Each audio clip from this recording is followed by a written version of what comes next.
pared down the best I could. It's not exactly perfect, but it might figure itself out in a bit. But now we're on the dirt road. Not exactly sure how far it is. I think it's about 15, 16 kilometers on the dirt road. Right now we're driving up and it's 2:30 on a Friday. So I have a good feeling that every single spot we could think of is gonna be completely full.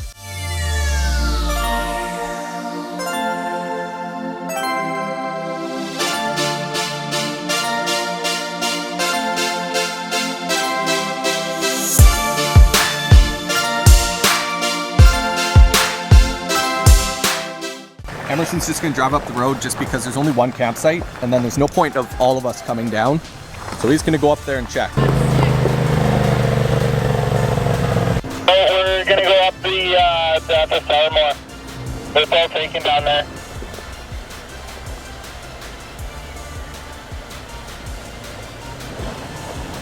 Okay, I just stopped here. Look at this view. Not exactly sure where we're going, if we're supposed to go down this way or keep going up the road. But either way, like, I like it over here. Dude, this is nuts. Dude, this spot is retarded. Like, look at this view. I don't know if we're gonna fit. We can, but there's roads down there. I realized we're off the trail. Yeah. So with the way that I went, this is so nice. I don't know, I kind of like this spot. I pulled up here, I was like, look at the view. This is wild.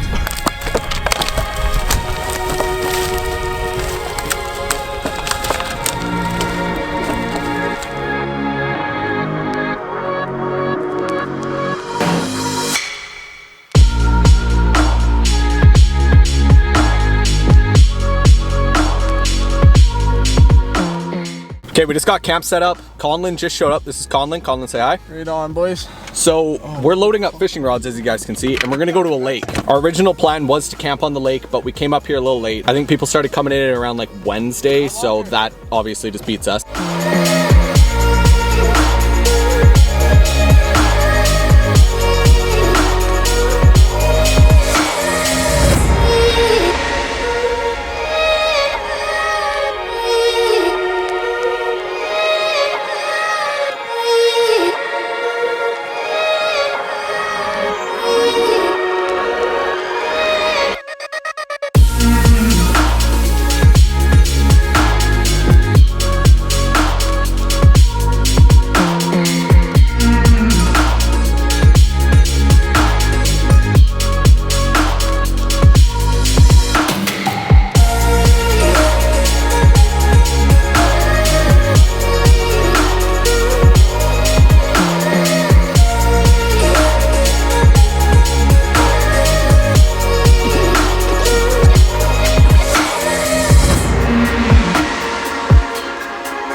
You don't have to be rude. Me? Yeah. Oh, I'm sorry. I apologize. That was rude, right? That was weird. Yeah, okay. Tony was being perfectly fine. Yeah. Okay, so that guy that was giving us a bit of troubles, he actually turned out to be a really nice guy, and we waited for about 45 minutes, but he let us in. He's drove down here to try and find a parking spot for us, and he let us in. So shout out that guy. You definitely not watching. Shout out that guy, man. He's gotta be shouted out. We're gonna call him Rod from now on. His name's Rod. Yeah, you're not watching this, but thank you.